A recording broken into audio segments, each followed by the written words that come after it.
Hola, buenas tardes, mi nombre es César España y les voy a hacer una breve explicación acerca de lo que son las aguas negras. Las aguas negras, también conocidas como aguas residuales domésticas o cloacales, son aquellas aguas que han sido utilizadas en viviendas, comercios e industrias y que quedan contaminadas tras su uso. Este término de aguas negras proviene de su aspecto turbio y de la presencia de materia orgánica en descomposición. A continuación se detalla su origen, clasificación y composición química y biológica. Vamos con el concepto y definición de aguas negras. Se definen específicamente como las aguas residuales que contienen excretas, ya sea orinas y heces, fluidos corporales y agua de lavado procedente de sanitarios y letrinas. Diferencia clave: no deben confundirse con las aguas grises, que son las mismas aguas residuales que no contienen desechos humanos, como el agua de la ducha o el lavamanos o la lavadora.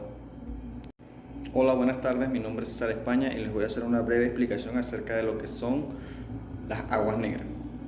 Las aguas negras, también conocidas como aguas residuales domésticas o cloacales, son aquellas aguas que han sido utilizadas en viviendas, comercios e industrias y que quedan contaminadas tras su uso.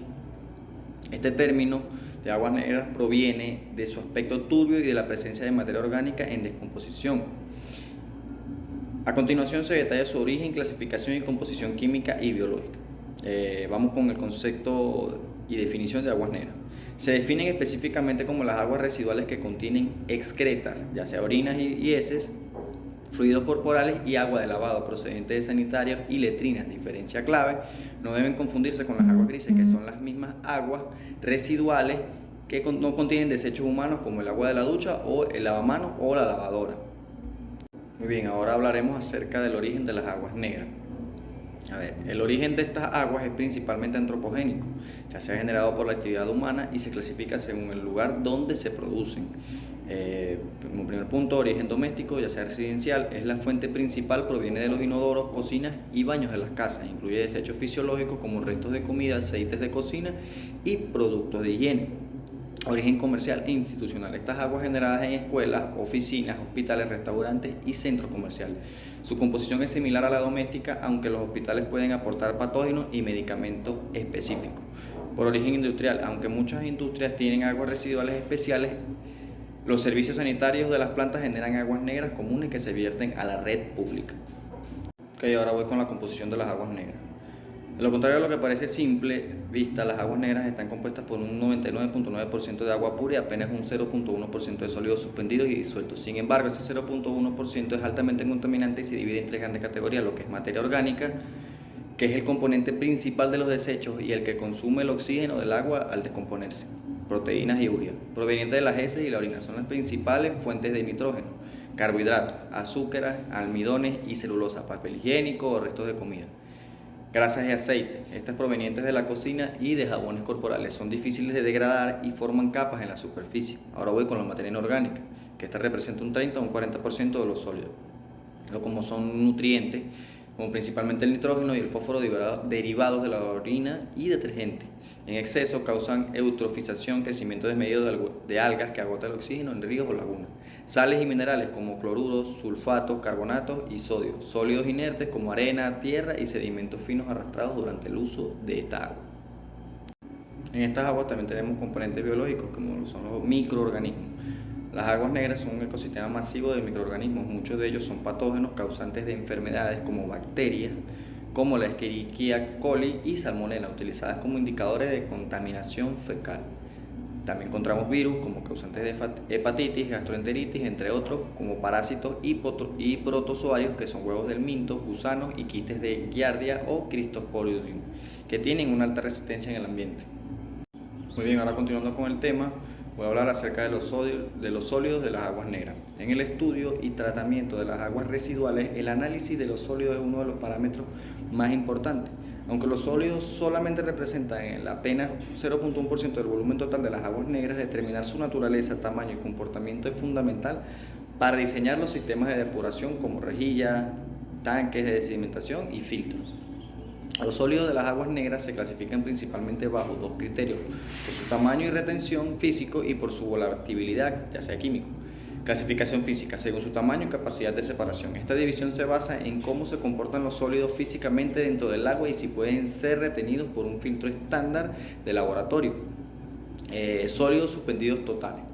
Son las partículas de mayor tamaño que no están disueltas y que quedan retenidas en un filtro de fibra de vidrio. Se dividen en sólidos sedimentables, como son aquellos sólidos suspendidos de gran tamaño o densidad que si se dejan en el agua en reposo, por ejemplo, en un cono Inhofe o en un decantador, caen al fondo por una acción de la gravedad en un periodo de horas, como por ejemplo la arena.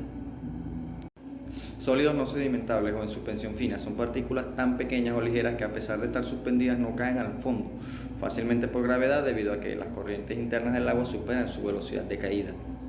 Requieren procesos químicos como la coagulación o floculación o filtración biológica para ser removidos. Tenemos también los sólidos filtrables o disueltos totales. Son aquellos sólidos que atraviesan el filtro del laboratorio, están compuestos por moléculas, iones y coloides extremadamente pequeños que se mezclan íntimamente con el agua, como por ejemplo sales disueltas como cloruro, sulfatos, carbonatos, ácidos grasos de cadena corta y compuestos de nitrógeno y fósforo. No se pueden remover por simple sedimentación. Estos requieren tratamientos biológicos o membranas avanzadas. Ahora la clasificación química, esta es según su estabilidad térmica o volatilidad. Para saber qué parte de los sólidos es orgánica, contaminante que se pudre y consume oxígeno, y qué parte es inorgánica, ya sea mineral o inerte, los sólidos se someten a altas temperaturas en una mufla. Sólidos volátiles, es la fracción de los sólidos ya sean suspendidos o disueltos que se queman y se evaporan a 500 grados o mayor de 550 grados. Significado: representan directamente la materia orgánica presente en el agua, como proteínas, carbohidratos, grasas y microorganismos. En aguas negras domésticas, los sólidos suspendidos volátiles son un indicador excelente de la cantidad de biomasa o lado activo en las plantas de tratamiento. Continuando con el tema, prosigo con el diseño y la ejecución de las instalaciones de aguas negras.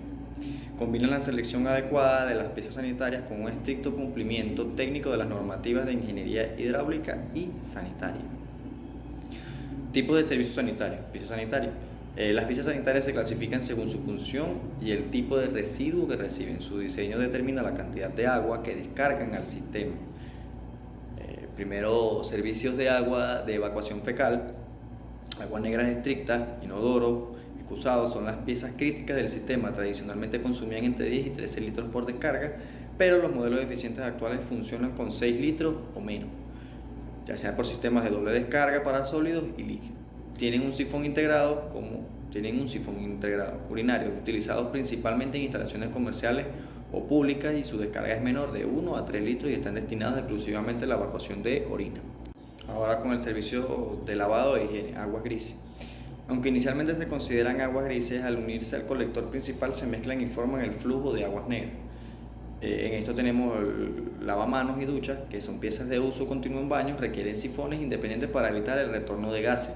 Bateas y lavaderos destinados al lavado de ropa suelen retener hilos o pelusas, por lo que sus sifones deben contar con tapones de limpieza accesible. Fregaderos de cocina altamente conflictivos debido al aporte de grasas y restos de comida.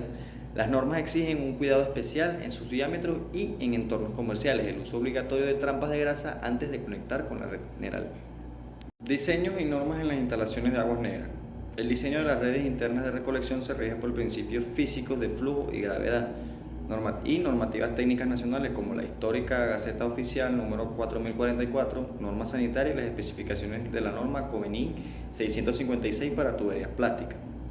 Con esto contamos las unidades de descarga, que son para calcular los diámetros de las tuberías. No se utiliza el caudal en litros por segundo de forma directa, sino el concepto de unidad de descarga, que es un factor empírico que representa la carga de que una pieza aporta al sistema en base a su volumen y frecuencia de uso. Pendientes mínimas. Al tratarse de un flujo que se desplaza exclusivamente por gravedad, la inclinación de los ramales horizontales debe ser exacta. Por norma general, para garantizar una velocidad de arrastre autolimpiante mínima de 0.6 metros sobre segundo, que evita que los sólidos sedimentables se queden estancados.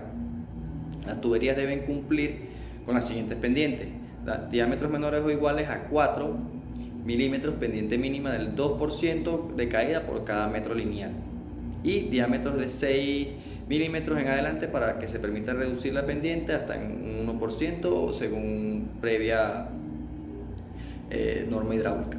Okay, muchas gracias. Continuando con el sello de agua, toda pieza sanitaria conectada a la red de aguas negras se debe descargar a través de un sifón. Su función es mantener una trampa de agua hidráulica constante para impedir que los gases nocivos y olores del alcantarillado entren a los espacios habitables. La altura mínima del sello de agua debe ser de 5 centímetros y la máxima de 10 centímetros. Deben colocarse a una distancia vertical no mayor a 0,60 metros del orificio de descarga de la pieza. Encontramos también con el sistema de ventilación sanitaria, que es el componente que suele pasarse por alto, pero que resulta vital. Consiste en una red de tuberías secas que se conectan en los ramales de desagüe y se prolongan verticalmente hasta salir por el techo de la edificación. Su propósito es introducir aire fresco al sistema para equilibrar las presiones hidrostáticas. Cuando un inodoro se descarga, genera un efecto de succión.